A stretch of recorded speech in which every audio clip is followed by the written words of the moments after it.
Eh bien, un projet est en cours. Un projet est en cours, c'est le projet SPICY, je ne sais pas si on le prononce à l'anglaise, mais SPICY, S-P-I-C-Y, un sigle bien trouvé pour un système de prévention des inondations côtières en contexte cyclonique. Un projet qui inclut un volet opérationnel de gestion de crise. 2 villes réunionnaises participent à ce projet. Il s'agit de Saint-Paul et Sainte-Suzanne. Leurs représentants se sont donc rendus à l'école des mines d'Alès pour un grand exercice de simulation de crise. Tout a été filmé et c'est un petit film que je vous propose de découvrir maintenant. Aujourd'hui, à l'Institut des sciences des risques, se déroule un exercice de simulation qui va permettre aux participants de s'entraîner à la gestion de crise dans le cadre du projet de recherche SPICY. Donc, SPICY est un projet de recherche appliquée qui est cofinancé par l'ANR et par les 5 partenaires du projet, qui sont le BRGM, les mines d'Alès, BRL Ingénierie, Météo France et le LACI. Donc notre objectif, c'est de développer un système de prévision expérimentale des inondations marines et fluviales d'origine cyclonique, avec comme site pilote l'île de la Réunion et plus particulièrement 2 communes tests qui sont Sainte-Suzanne et Saint-Paul. Avant de débuter l'exercice, un briefing est réalisé auprès des participants afin de leur présenter en détail le simulateur de gestion de crise, la répartition et le placement des rôles dans les salles, les conventions d'exercice, les différents moyens mis à disposition et la présence d'observateurs. Une mise en ambiance de la situation de crise est exposée aux participants qui vont ensuite s'installer dans les salles et l'exercice commence. L'événement d'aujourd'hui va porter sur un événement météo dangereux dans la première partie et se poursuivre avec un phénomène cyclonique. Nous sommes dans le simulateur de gestion de crise dans lequel aujourd'hui nous allons simuler ici à la salle d'animation les postes de la préfecture, de la sous-préfecture, des médias, de la sécurité civile, police municipale, équipe de terrain, centre d'hébergement, Météo France et Twitter-like, donc l'outil que nous avons développé pour simuler les envois et les échanges de tweets. Nous avons 2 salles de simulation, 2 salles de joueurs dans lesquelles on a la salle avec la cellule de crise de Saint-Paul.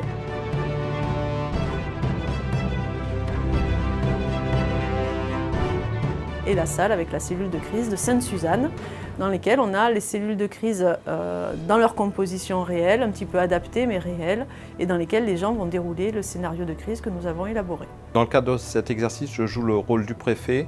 Ce rôle consiste à tout d'abord informer les différentes cellules de crise de l'évolution de la situation du phénomène dangereux en cours et de réaliser régulièrement un ensemble de points de situation permet d'avoir un état sur les enjeux touchés ou susceptibles d'être impactés et les principales mesures qu'ils ont prises face au phénomène. Oui, préfet Sorin, monsieur le maire. Oui, monsieur le préfet, bonjour. Donc j'aimerais faire un point de situation avec vous. En tout cas, le PCS, à votre demande depuis ce matin, donc, a été déclenché à 4h du matin. Nous, on a des bulletins d'information qui nous arrivent au PCS depuis ce matin. Allô, la direction de prévention et sécurité? Oui, bonjour, ici le capitaine Vio des sapeurs-pompiers de Saint-Paul. Donc c'était pour vous informer d'un accident de transport de matières dangereuses qui implique un camion-citerne. Excusez-moi, il y a un accident sur l'avenue entre Tamoil et le Super U, un camion-citerne qui s'est renversé avec un déversement sur la chaussée. Ok, donc là l'APM, il faudra envoyer une équipe d'agents sur place pour baliser la zone. Depuis la salle animation, un scénario est déroulé afin de permettre aux participants de vivre une journée catastrophe. Sur fond d'arrivée imminente d'un cyclone, les participants dans chaque salle doivent gérer un certain nombre d'événements perturbateurs. L'exercice leur permet de mettre en œuvre les dispositions prévues dans le plan communal de sauvegarde, de préparer les participants au niveau individuel ou collectif à l'exercice des responsabilités dans le cadre de la gestion d'une crise, de réfléchir aux mesures stratégiques à prendre pour y faire face et aux actions à conduire, de transmettre et traiter les informations. Au cours du jeu, on va passer d'une vigilance orange à une préalerte orange, à une alerte orange, et puis ensuite à une préalerte rouge. On est quand on a l'alerte orange, je sais qu'on a une fenêtre d'une dizaine d'heures, mais en tout cas, nous, les bulletins d'information qu'on a, nous arrivent de vigilance. Ok. Et qu'est-ce qu'il y a d'autre encore? Information à la population, oui, mais elle n'est pas complète. Bonjour, est-ce que vous pouvez me faire un court point sur la situation, s'il vous plaît? Alors la situation commence quelque peu à se dégrader sur Sainte-Suzanne. On a depuis ce matin donc eu un souci sur une rupture de canalisation d'eau potable. Ça devrait être rétabli dans les prochaines minutes. Oui, alors on a reçu justement l'information de la préfecture qui prévoit une alerte rouge dans les 3 heures. Et compte tenu de la situation météo, nous devons prévoir un certain nombre de choses. Alors les centres d'hébergement sont tous ouverts sur la commune. Eh bien, je suis observateur de la cellule de crise de Saint-Paul et j'observe le directeur des opérations de secours, c'est-à-dire le leader. Ce que j'ai observé, c'est qu'ils ont mis un certain temps à se mettre en place. Il y a eu une première 3 quarts d'heure un petit peu difficile. On s'aperçoit que la direction des opérations de secours est assurée par 2 personnes en parallèle, ce qui fait que les décisions sont bien partagées entre les 2 personnes, mais pas trop avec les autres sous-cellules de la cellule de crise. Et en fait, ils se sont énormément servis des bulletins Spicy, notamment pour le timing de l'arrivée de la houle, de l'arrivée du vent. C'était vraiment, à mon avis, très positif à ce point de vue-là. Dans le cadre du projet de recherche, les améliorations des modèles sont synthétisées sous forme de bulletins de prévision cyclonique à l'échelle de l'île et de chaque commune. Ces bulletins Spicy sont insérés dans le flux des bulletins de prévision diffusés par les services de l'État, joués en salle animation, afin de recueillir le ressenti des utilisateurs potentiels en conditions simulées. À l'issue de l'exercice, un débriefing est réalisé avec les participants. Il a pour objectif de permettre à chacun d'exprimer son vécu et son ressenti durant l'exercice et également de faire une analyse des bulletins Spicy proposés. Très bel exercice, avec bien sûr une montée de pression et puis vraiment un exercice situation assez réaliste, donc très beau scénario. Une coordination qui était plutôt assez correcte entre les personnes du PCS. Quelques difficultés bien sûr à communiquer, où il manquait des numéros de téléphone, mais ça c'est des choses qui arrivent effectivement en situation réelle, donc un scénario assez réaliste. Pour moi c'est un exercice capital. Après un tel exercice, on doit vraiment être capable d'améliorer. On l'a bien vu, hein, depuis ce matin d'ailleurs, ça s'enchaîne, les informations arrivent de toutes parts, de tout type d'informations, et on voit bien au mode de communiquer que c'est véritablement une nécessité. Pour moi, cet exercice, avec un réalisme pareil, c'est une opportunité de vraiment voir ce qu'un PCS, en tout cas nos forces et nos faiblesses. Et là, on a bien vu que par moments, on avait l'impression d'être bon, et c'était peut-être pas le cas. Donc je pense que c'est un bel exemple. Ça permet de détecter les points faibles, de les améliorer, et aussi, notamment les bulletins qu'on a reçus, ils étaient très bien, permettent de bien interpréter la situation, d'analyser la situation et de mettre en place les actions.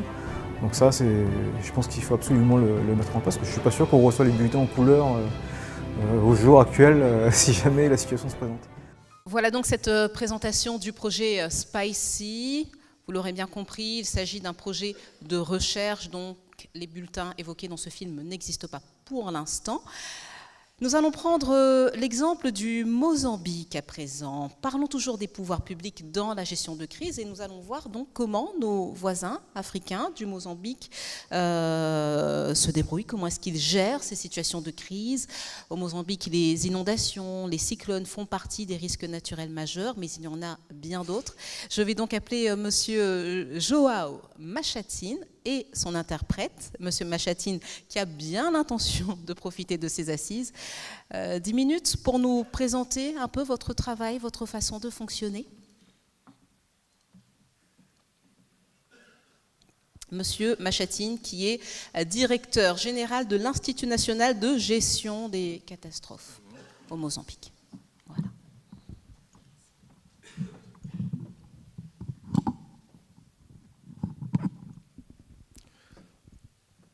Bom dia, mais uma vez. Eu vou apresentar esta minha intervenção em português e antes queria apelar a uma situação de vulnerabilidade linguística em que nos encontramos aqui. Bon, bonjour et rebonjour pour certains. Je ferai bien ma présentation en portugais. Mais avant, je voulais juste passer de cette vulnérabilité linguistique ici présente. E esta vulnerabilidade apela-me à constituição de fundo de tempo Cada de nós poderá dar 0,2 segundos do seu tempo, assim chegarei com mais 5 minutos do tempo normal. En fait, pour moi, cette vulnérabilité, ça veut dire qu'il devrait y avoir du temps qui me devrait être accordé, parce que j'aurais besoin, bien sûr, d'un peu plus de temps par rapport aux autres intervenants. Ok. Acho que concordamos, não é? On est bien tous d'accord. Os desastres naturais não têm limites geográficos, não têm limites linguísticos. São para todos, independente dos limites. Donc les catastrophes naturelles n'ont pas de limites naturelles et géographiques, donc il n'y a pas de limites linguistiques. C'est pour tout le monde. Portanto, dito isto, iria em primeiro lugar agradecer às autoridades governamentais da França, mais particularmente aqui das Ilhas Reunião, por terem convidado Moçambique para participar neste evento extremamente importante dos países banhados pelo Oceano Índico. Ceci dit, je voudrais remercier avant tout donc, les autorités ici du gouvernement, donc, aussi bien de la région de la Réunion, pour avoir donc, organisé cette conférence, cette occasion pour en discuter sur ce sujet. Portanto, nós aqui iremos partilhar aquilo que são as experiências de gestão de risco em Moçambique. Nous allons donc ici partager ce qui est donc de l'expérience de gestion de risque au Moçambique. Dizer que Moçambique é país extremamente vulnerável porque ele localiza-se, portanto, a jusante de 9 principais rios internacionais.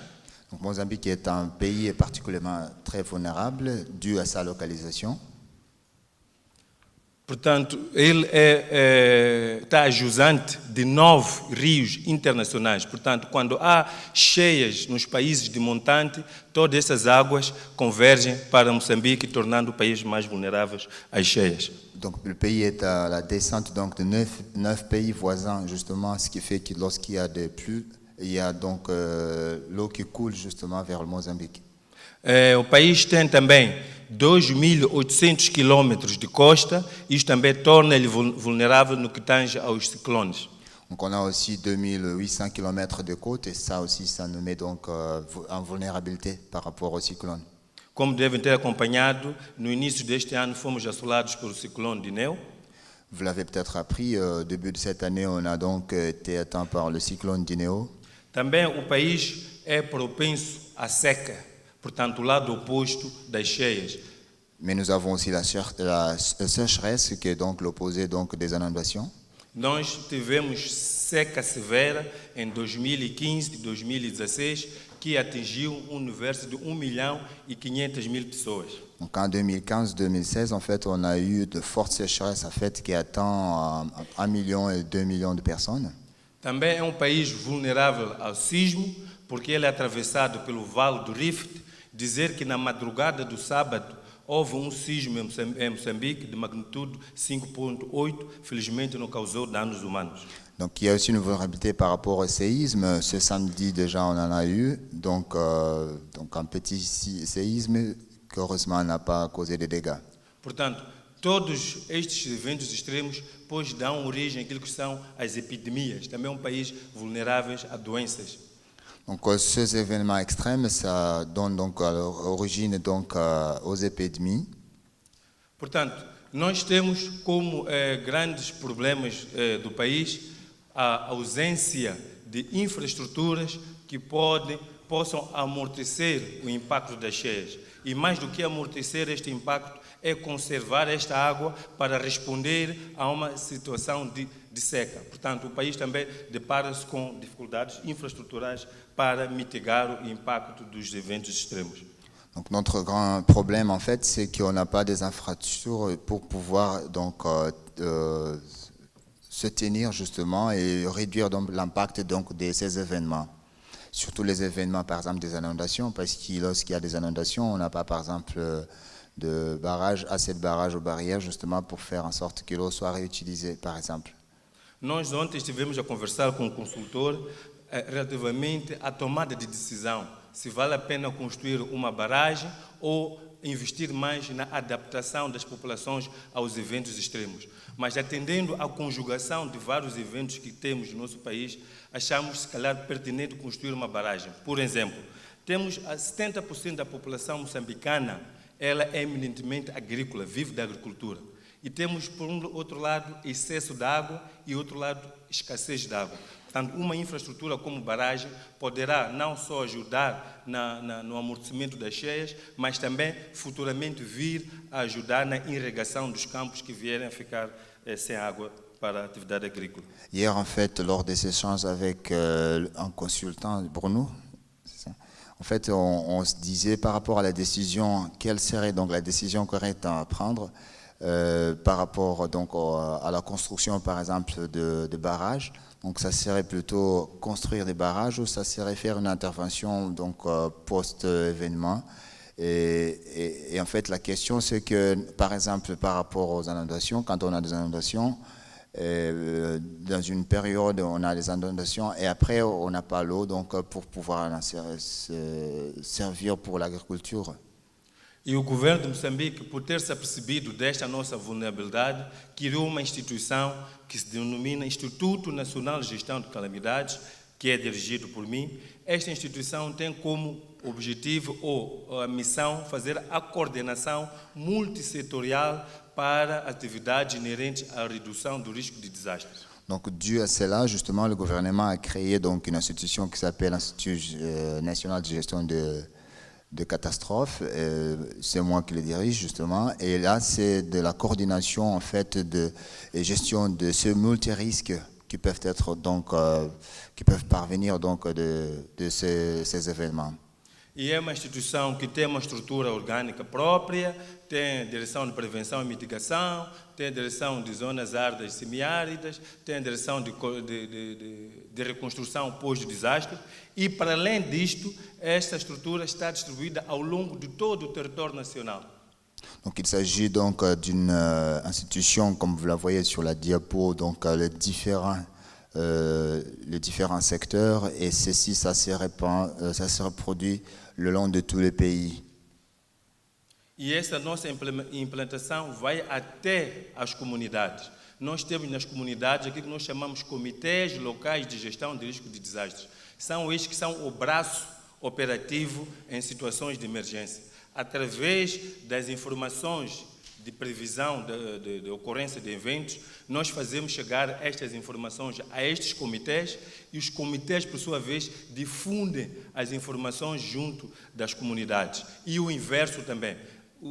As comunidades também têm a sua prática de prever a ocorrência de desastres e também transmitem ao nível central.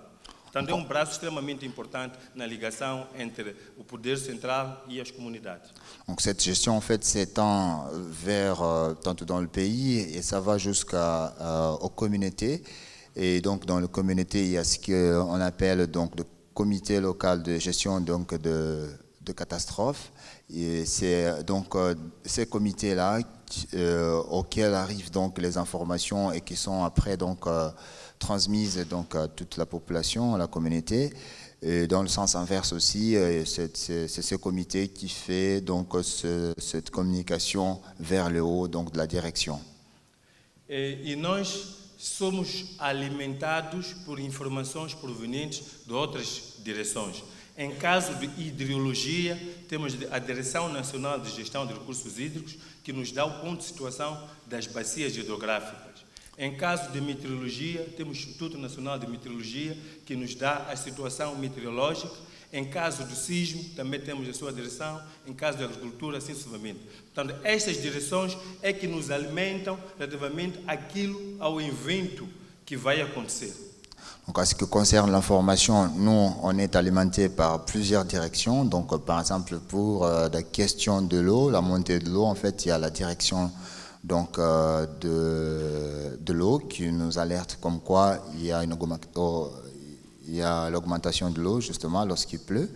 Mais il y a aussi donc, la météo qui nous tient donc, informés par rapport à ce qui est prévu donc, comme événement. Donc, pour nous permettre de faire la gestion comme il faut. E com base nessa informação, então nós reunimos aquilo que nós chamamos de Conselho Técnico de Gestão de Calamidades, portanto, aquela barra ali em cima. Portanto, este Conselho Técnico é presidido por mim, diretor do INGC, e estão todos os diretores de todos os ministérios. estão envolvidos neste conselho técnico e é ali onde nós fazemos a preparação, a resposta et la reconstruction après le désastre. Donc, avec toutes ces informations, justement, il y a donc un conseil technique qui se réunit, qui est dirigé par M. Machatine, justement, pour faire en sorte qu'il y ait donc la participation de tous les dirigeants, directeurs de tous les secteurs, pour préparer pour l'intervention, bien sûr, mais aussi pour l'après-événement, justement. Ok. Nós fizemos estudos em Moçambique para analisar, portanto, a evolução das mudanças climáticas e há indicações de que nós vamos ter, portanto, aumento de temperaturas de 2 a 2,5 até 2040 et de 5 à 6 graus centígrados até 2090. Donc, il y a des études qui ont été menées au Mozambique pour comprendre un petit peu sur la diapo d'avant, selon le comportement. Neste diagrama podem ver, portanto, o número de eventos que o país tem estado a assistir desde 1980 a 2016. Et voici le chiffre donc des événements depuis 80 jusqu'au 2016. Portanto, tivemos 27 eventos de cheias, 12 eventos de seca, 16 eventos de ciclone e 27 eventos de epidemias. Je n'ai pas besoin de traduire, je pense que vous le comprenez. Aqui temos os diagramas dos ciclones. Bom, este gráfico é extremamente importante para nós, porque ele mostra-nos o comportamento dos eventos em cada década. Ici, c'est important parce que ça nous montre un peu les événements dans chaque décennie. Portanto, queria chamar a atenção à barra em azul, que estamos a ver que a ocorrência de cheias tende a aumentar nas últimas décadas. Comme vous le notez, donc, en bleu, justement, il y a une tendance d'augmentation. E isto faz com que nós nos preocupemos mais em adaptarmos mais aos eventos ligados às cheias. Por essa razão, o país encontra-se neste momento a elaborar novos instrumentos que possam permitir com que o país reduza cada vez mais a sua vulnerabilidade. Donc cela nous fait juste être plutôt concentré sur les inondations, justement pour pouvoir en trouver de bons moyens d'intervention. Aqui tem algumas imagens que são conhecidas. Gostaria muito rapidamente de partilhar a questão do ciclone Dineo. Très rapidement ici, un partage sur le cyclone Dineo. O ciclone Dineo foi evento extremamente violento para nós. Ça a été un événement très violent pour nous. E mesmo assim conseguimos evitar que houvesse uma catástrofe em Moçambique, graças à nossa coordenação. Et tout de même, on a pu donc éviter une catastrophe grâce à notre coordination. Registramos apenas 7 óbitos. On n'a eu que 7 décès. Num universo de aproximadamente 15.000 pessoas que ficaram afetadas pelo Dans ciclone. un univers de plus ou moins 15 000 personnes qui ont été atteintes. E estes óbitos também não deveu-se à falta de medidas de prevenção. Infelizmente, este ciclone ocorreu numa região com muitos coqueiros e o derrubo desses coqueiros apanharam as casas précaires et as pessoas perderam a vida. Malheureusement, ça a été donc des gens qui ont été atteints par des arbres cocotiers, surtout qui sont tombés sur des maisons. Como podem ver, aí temos algumas imagens da severidade deste ciclone. Quelques images à partager sur ce cyclone. Dizer que o sucesso nesta atividade baseou-se, como dizia antes, na nossa coordenação. Portanto, le succès est donc dû à notre coordination. Nós juntamos aquela equipa multissetorial e fomos ao terreno porque soubemos da ocorrência do ciclone 2 dias antes. Donc on a eu l'information 2 jours avant, donc on s'est mis tous ensemble et partis au terrain. E a informação também saiu daqui do Météo France, uma coisa assim parecida. Et l'information on l'a eu aussi depuis la Météo France. E nós logo de imediato fizemos ao terreno, mobilizamos as comunidades para que elas não fossem encontradas desprevenidas. Et on s'est donc tout de suite mis sur le terrain et donc on a mobilisé les populations justement pour que ça ne soit pas donc, catastrophique. Encerramos as aulas. Donc on a fermé les écoles. Identificamos edifícios resilientes ao ciclone para poder acomodar as pessoas. Les gens ont été hébergés dans des lieux assez sécurisés. Fizemos o pré-posicionamento dos produtos básicos necessários para que essas pessoas no centro de acomodação não pudessem estar privadas dos seus bens necessários. On a mis la logistique nécessaire, bien sûr. E depois, a seguir, conseguimos em tempo recorde fazer a avaliação dos danos deste ciclone. Et puis on a pu faire aussi l'évaluation. E logo depois fizemos a recuperação. Dizer que foi exercício extremamente gratificante para nós, porque todas as metas, todas as fases inerentes à ocorrência deste ciclone, os resultados foram extremamente positivos. Portanto, nós gostaríamos também de partilhar com a plateia de que é possível também gerir o desastre com parcos recursos. Donc, ce qu'on voulait partager justement avec tout le monde, c'est qu'il est possible, bien sûr, de faire la gestion d'un cyclone comme celui-ci avec peu de moyens, quoi. Que o grande investimento que deve se fazer é na consciência, na consciencialização das pessoas. Que le majeur investissement, ça doit être sur la conscience, donc au niveau, donc pour les peuples, justement. E nós, como Moçambique, com vários eventos extremos e com parcos recursos, estamos a reduzir a vulnérabilité des nossas comunidades. Et nous, justement, avec plusieurs événements, on arrive quand même donc à réduire l'impact donc de ces événements. Et muito obrigado pela atenção. Merci beaucoup de l'attention. Désolé de mon portugais. Desafio a todos aprender português, que eu também vou aprender francês. Et je vous mets un défi d'apprendre le portugais, parce que moi aussi je vais apprendre le français. Merci beaucoup. Merci. Merci infiniment, Monsieur João Machatine, directeur général de l'Institut national de gestion des catastrophes au Mozambique. Merci également à son interprète. Permettez-moi de vous présenter nos excuses. C'est une course contre la montre ce matin. Très peu de temps pour évoquer de nombreux exemples. Merci en tout cas pour votre témoignage. Il était important et ô combien éclairant.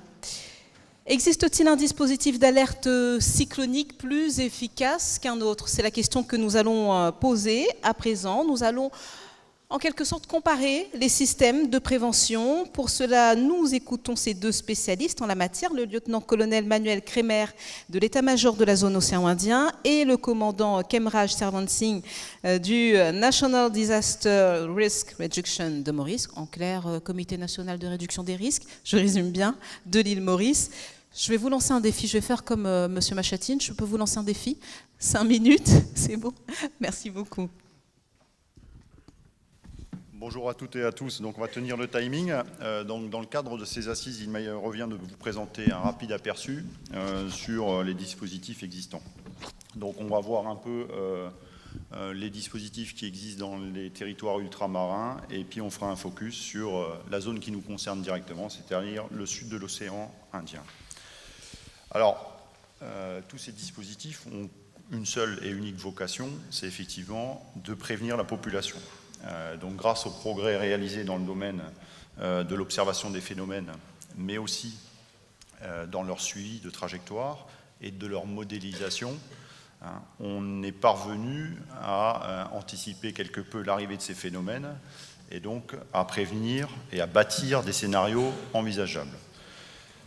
Donc il s'agit en fait d'essayer de concevoir ce que va faire le phénomène pour pouvoir en déterminer les impacts au niveau du territoire et donc de prendre les mesures appropriées par la population. C'est tout l'enjeu et la difficulté qu'on a, nous, de pouvoir traduire le phénomène que tout le monde observe en consignes claires pour la population. Cette phase est délicate et elle est d'ailleurs délicate à plusieurs raisons. La première, c'est qu'elle met en fait en balance le fonctionnement de l'île en termes économiques. Là, je parle pour la Réunion.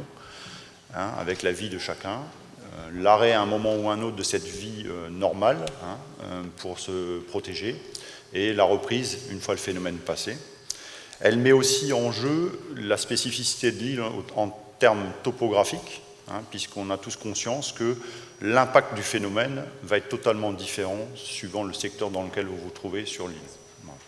Donc quand vous mêlez les deux, ça donne un exercice qui est parfois un peu compliqué, et qui est vraiment un défi de faire comprendre en fait qu'est-ce qu'on attend à la population. Alors, on va le voir au travers des différents exemples que j'ai pris, que l'approche de l'aléa cyclonique est quand même un peu différenciée.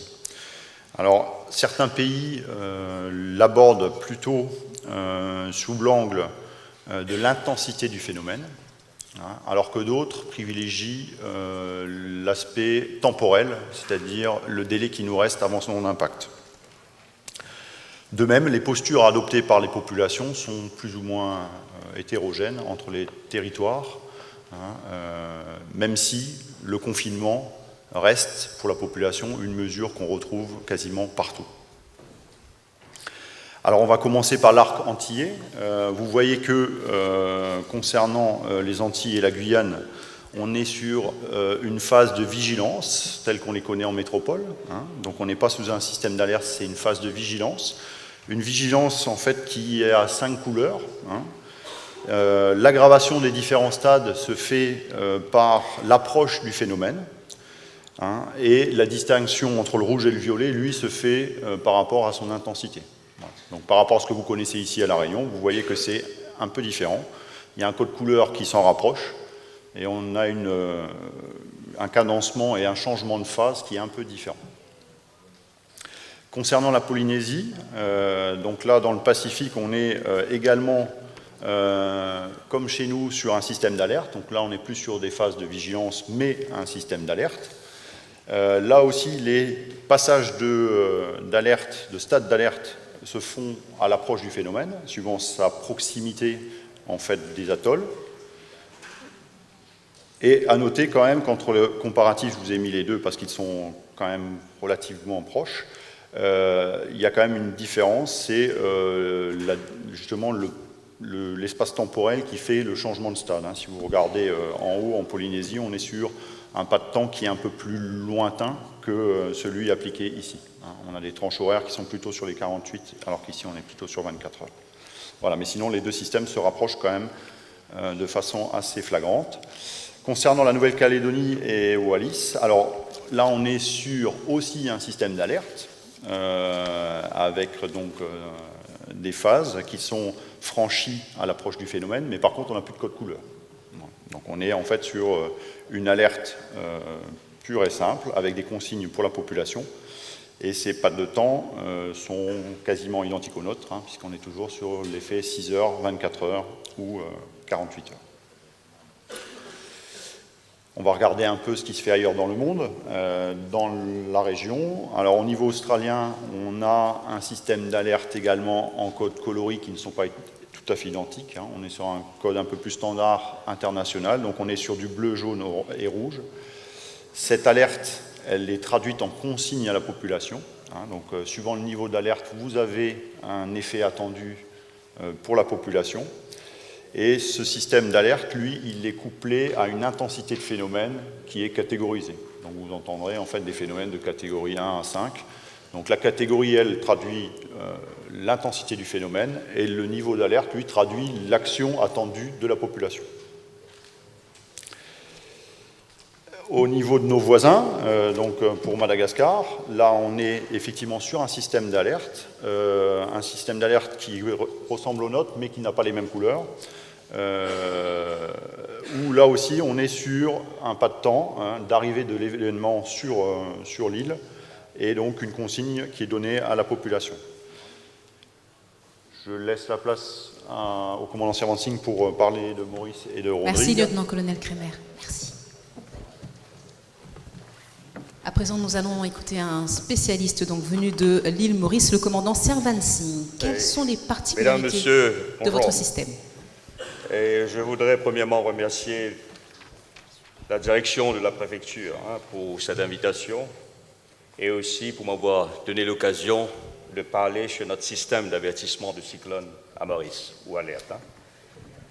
Je vais essayer de rester dans la limite du temps. On m'a donné 3 ou 4 minutes, donc je ne veux pas être long. Bon, à Maurice, la saison officielle de cyclone couvre la période entre le 1er novembre et le 15 mai. Nous avons un système d'avertissement assez unique à Maurice, hein. C'est un peu particulier et je crois que ça n'existe pas, à ma connaissance, hein. Ça n'existe pas ailleurs, mais qui a fait ses preuves. Et la population est très habituée, sensibilisée à ce système d'avertissement de cyclone. Mais avec le nombre de touristes qui visitent Maurice, nous avons 1 million par an, annuellement. Donc, le débat est lancé. Est-ce qu'il y a une nécessité de voir si on doit s'aligner avec ce qui se passe ailleurs dans le monde, ce qu'on a entendu, le système de color-coded, qu'on n'a pas à Maurice. Pour nous, vous allez voir d'un petit moment, le système est tout à fait différent. Mais ça a fait ses preuves et je crois que ce sera une décision très difficile pour nous d'essayer de changer ce système, sauf possiblement parce que pour nous, nous avons aussi en tête la sécurité de nos visiteurs aussi à l'île Maurice. Oh, je crois qu'on a remplacé là. Non, là tu remontes, il faut descendre. Non. Voilà. Encore. Vous m'excusez pour ça. Bon, la classification de système, je vais passer très vite là-dessus. Et normalement, nous avons des zones de perturbation, ou ce qu'on appelle de perturbation tropicale. C'est normalement une zone de basse pression par rapport à la région environnante, les masses nuageuses. Et quand ça monte en puissance, ça devient une dépression tropicale. C'est normalement un faible système de naissance sur le jeu tropical, avec quelques indications de vent cyclonique. Normalement, les rafales sont généralement de moins de 89 km, et ainsi de suite. Nous avons tempête tropicale modérée, forte tempête tropicale, et puis ça passe au niveau au stade de cyclone tropical, c'est-à-dire vous avez une tempête tropicale dont la vitesse de rafale de vent allant de 166 à 233 km par heure. Et puis ça passe au niveau de cyclone tropical intense avec des rafales allant de 234 à 299 km par heure. Et si ça dépasse le cap de 300 km par heure, on appelle ça un cyclone tropical très intense, comme le cas de Fantala, qui était un cyclone tropical très intense qui était dans le parage de l'île Maurice l'an dernier. Bon, maintenant, le système d'alerte cyclonique à Maurice est premièrement basé sur l'intensité des risques et deuxièmement sur le temps disponible. Le seuil de rafale à Maurice, c'est 120 km par heure et ce que j'arrive à comprendre à La Réunion, par exemple, c'est 150 km par heure. Bon, pour nous, en ce qu'il s'agit de 150 km par heure, il y a le risque que de dommages aux structures et aux arbres sont probables. Bon, dès que les avis de cyclone sont annoncés sur les ondes et autres médias, des drapeaux sont hissés sur les immeubles municipaux, les postes de police, les conseils de district, les centres de refuge et les stations de pêche. Les bulletins météorologiques sont également accessibles sur le service Autotex, le service Telmet, le centre d'appel de Mauritius Telecom et aussi le site web de la météo de Maurice. Les alertes sont interprétées comme suit. À l'annonce d'une alerte de classe 1, c'est-à-dire un avis qui est publié 36 à 48 heures avant l'arrivée de conditions cycloniques, c'est-à-dire quand nous aurons des rafales d'ordre de 120 km qui va abattre sur l'île. Les écoles aussi, bien que le bureau public ou privé resteront ouvertes normalement, en pavillon rouge et hissé sur le bâtiment que j'avais mentionné précédemment. Et puis on passe à l'alerte classe 2, c'est-à-dire un avis qui est publié 12 heures temps de lumière de jour avant l'apparition de rafales de 120 km par heure. Normalement, les écoles resteront fermées. On émet aussi des communiqués pour informer la population quels sont les différents centres d'hébergement d'urgence qui seront ouverts. On va aussi activer notre centre opérationnel de gestion de désastres, le National Emergency Operation Command. Les services d'urgence se mobilisent, par exemple la SMF, le sapeur-pompier, les services médicaux, etc. Et on convoque une première réunion est convoquée pour le service d'urgence, les départements, ministères concernés au sein de notre centre de gestion opérationnelle de désastre, pour assurer qu'on est en train de prendre toutes les mesures préparatoires avant l'arrivée de cet aléa. Et puis on passe à l'alerte de classe 3, c'est-à-dire un avis est émis de manière à permettre autant que possible 6 heures de lumière du jour avant l'apparition de rafales, encore une fois, de 120 km/h. Là aussi, en troisième pavillon est tissé, le bureau gouvernementaux fermeront, sauf le service d'urgence. Toutes les activités économiques vont cesser. Et au cas où l'alerte est émise avant la tombée de la nuit, normalement le service public d'autobus reste opérationnel pendant les 3 premières heures suivant cette annonce. Toutes les précautions nécessaires doivent être complétées, provisions, bougies, allumettes, etc. Normalement, les centres d'hébergement d'urgence sont ouverts pour recevoir les réfugiés. On convoque aussi le comité de crise sous la présidence de notre ministre qui est responsable de gestion de désastre à Maurice pour passer en revue tous les préparatifs qu'on a mis sur place et pour assurer qu'on a fait ainsi. Et aussi, on émet des communiqués pour informer le public sur les mesures préventives qu'il faut prendre à leur niveau. En dernier lieu, on passe à l'annonce d'une alerte de cyclone de classe 4. Donc là, il y a des rafales de 120 km qui sont ressenties sur l'île, à plusieurs endroits.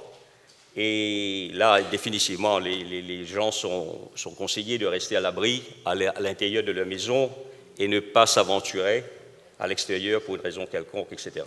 Normalement, ce sont les 3 pavillons sont tissés sur les différents bâtiments que j'avais mentionnés.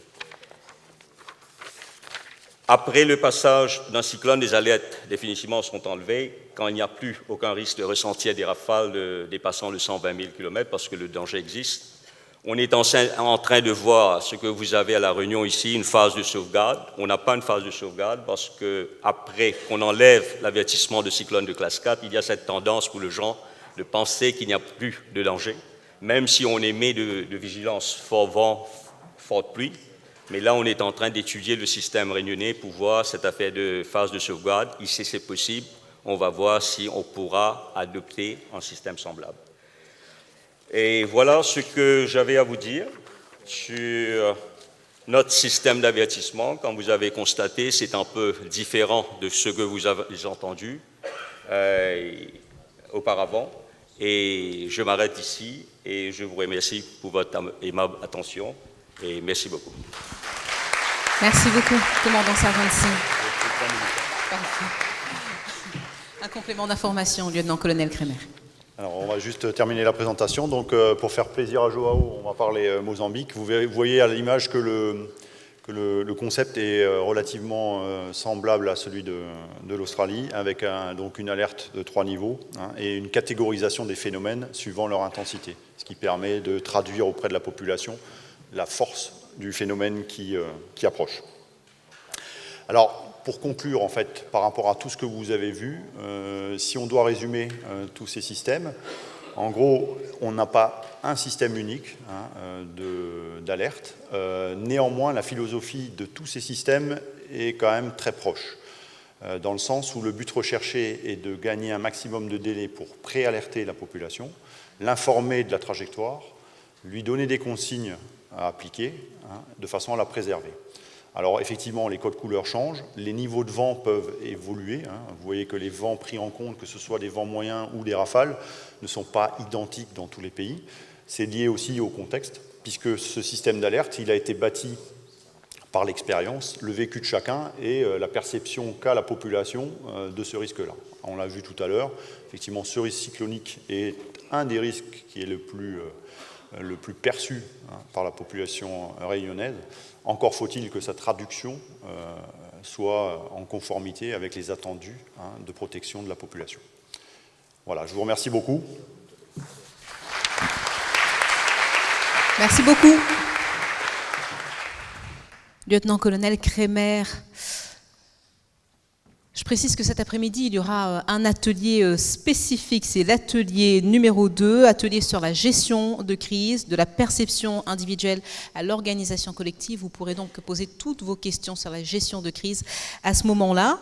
Nous avons vu en ouverture de cette assemblée plénière que la plupart des habitants, en tout cas à La Réunion, se disaient informés sur un éventuel phénomène grâce à 1. La télé, 2. La radio.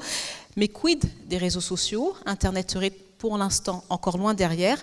Alors pourquoi faudrait-il miser sur les réseaux sociaux? Eh bien c'est Ludovic Blé, membre fondateur de l'association Visov, volontaires internationaux en soutien opérationnel virtuel, qui va nous en parler.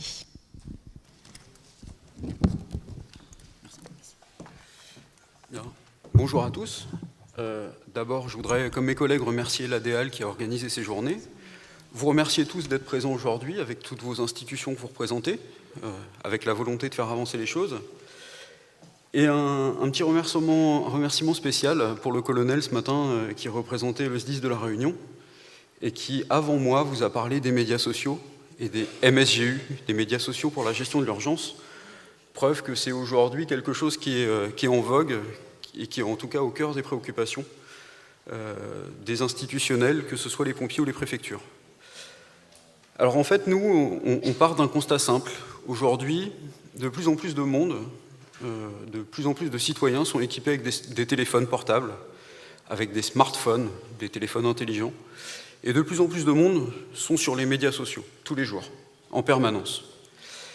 L'idée, en fait, c'est d'essayer d'utiliser ces médias sociaux pour en faire un canal de communication.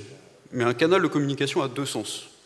À la fois pour poster des informations, pour poster de la vigilance, pour poster des messages de prévention, pour poster des messages d'alerte avec des consignes de confinement, d'évacuation, mais aussi pour récupérer de l'information, pour qu'on puisse utiliser les citoyens qui sont capteurs des événements, qui sont les premiers témoins des événements, et qu'on puisse utiliser ça pour en faire quelque chose d'opérationnel et aider à la fois la sécurité civile, les pompiers, les préfectures, les mairies, mais aussi aider directement le citoyen dans la survie, dans la résilience et dans la vie d'un événement. Donc en fait, pour vous donner un exemple très concret, mais dans le même esprit que le colonel vous a montré ce matin avec les feux de forêt, je vous ai mis un exemple de plan de campagne en 2012. 2012, on est déjà il y a longtemps, à l'échelle des réseaux sociaux, c'est la préhistoire. En 2012, on est un samedi après-midi sur un centre commercial. Il y a énormément de monde sur le centre commercial ce jour-là.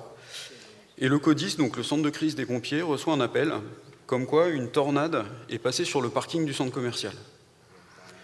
À ce moment-là, au CODIS, on a un réflexe normal, on a un départ automatique de certains moyens. On envoie un certain nombre d'ambulances, un certain nombre de camions de matériel. Mais on ne sait pas vraiment à quoi on va être confronté quand on va arriver sur place. Là où c'est intéressant, c'est que sur les médias sociaux, en 4 minutes, on a une première image qui circule. Et en 5 minutes, on est capable d'avoir la vidéo de l'événement qui vient de se passer. 4 minutes, 5 minutes, le camion de pompiers vient de partir de la caserne. Il n'est pas arrivé sur place encore. Ça veut dire que si on s'organise, on est capable d'envoyer à la personne qui est dans le camion, on est capable de lui envoyer une vidéo sur son smartphone, sur sa tablette, et de lui dire « Regarde à quoi tu vas être confronté quand tu vas arriver sur place ». Ça veut dire aussi qu'au centre de crise des pompiers, on est capable de dire « C'est à ça qu'on doit faire face ». Peut-être qu'il va falloir envoyer plus de moyens sur place. Peut-être qu'on a envoyé à la grande échelle, mais que ça ne va pas être utile. On est capable de dimensionner l'événement. C'est vraiment le principe des médias sociaux en gestion de l'urgence, et c'est vraiment le principe de l'utilisation des médias sociaux pour faire de la remontée d'informations opérationnelles.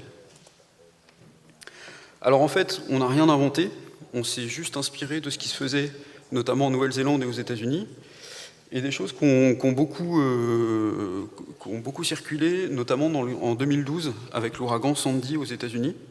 On est sur le territoire hyper connecté de New York, Washington, et on s'aperçoit que les médias sociaux explosent à ce moment-là.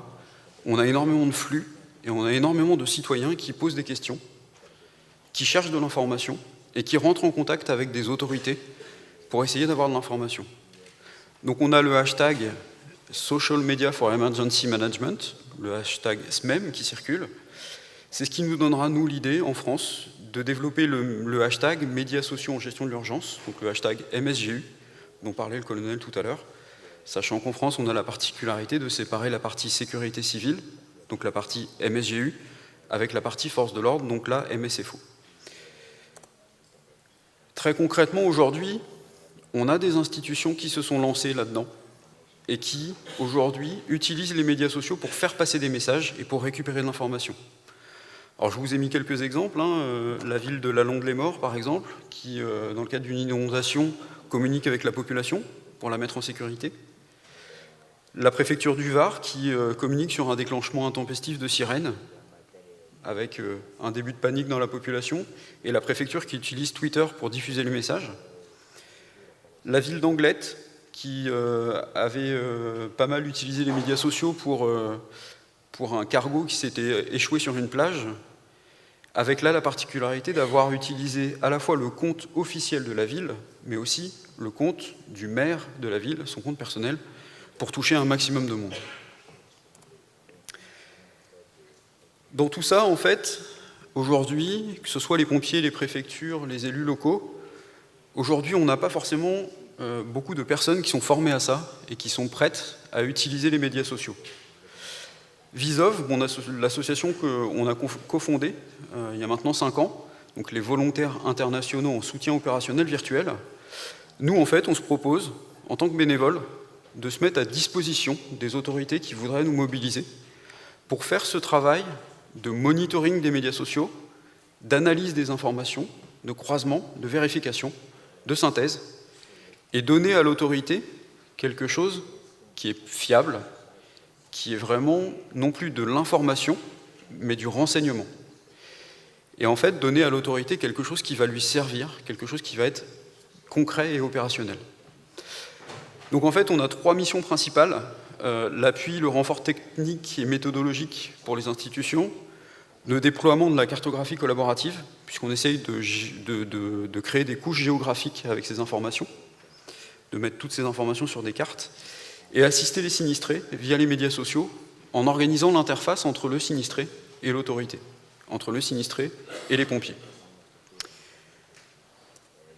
Concrètement, puisque j'ai pas beaucoup de temps, concrètement, l'association propose aux autorités qui nous mobilisent 2 outils.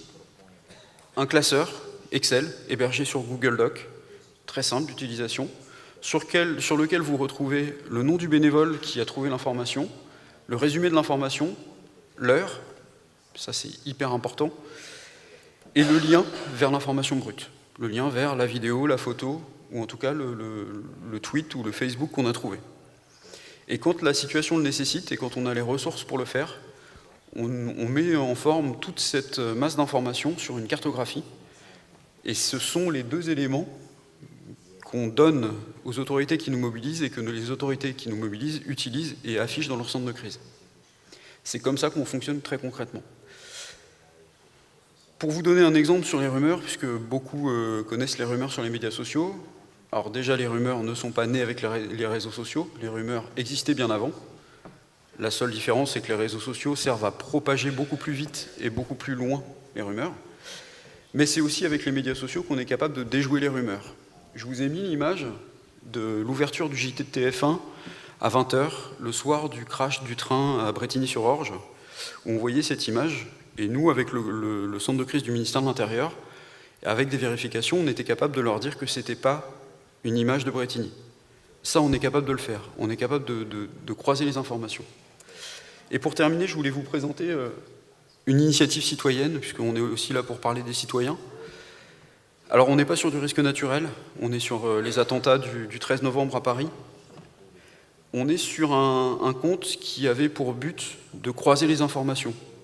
Des gens qui mettaient sur les médias sociaux qu'ils cherchaient, je cherche ma belle-sœur qui était au concert au Bataclan, elle avait une robe verte, mais j'arrive pas à la joindre. De l'autre côté, on avait des gens qui disaient moi j'ai accompagné quelqu'un, elle avait une robe verte, je viens de la donner aux pompiers, et elle part pour l'hôpital de Percy. L'idée de ce compte, c'était de croiser ces informations et de mettre les gens en relation. Cette personne qui a créé ce compte, elle a permis à une 50aine de personnes de se retrouver. Et là où c'est intéressant, c'est que la personne qui a créé ce compte et qui a fait ce travail, elle est complètement hors de la Croix-Rouge, de la sécurité civile et toutes les institutions qu'on a été capable de mettre en place. Cette personne, elle a 15 ans, elle s'appelle Marie, elle habite en Franche-Comté, elle n'a aucun rapport avec l'événement et elle a juste choisi de mettre au service des autres ses compétences dans les médias sociaux pour essayer de faire quelque chose pour aider les autres. Et c'est symbolique d'aujourd'hui du mouvement MSGU et de l'association Visov.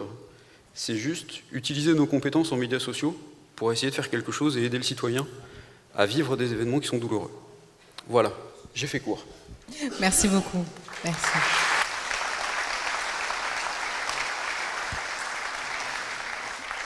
Merci pour cet éclairage sur l'importance des réseaux sociaux. @préfet974, si je ne me trompe pas, c'est le compte Twitter de la préfecture de La Réunion, la préfecture qui est déjà donc sur les réseaux sociaux et qui s'en sert pour communiquer avec la population et faire passer pas mal de communiqués, notamment pendant les épisodes cycloniques. Ça marche plutôt bien.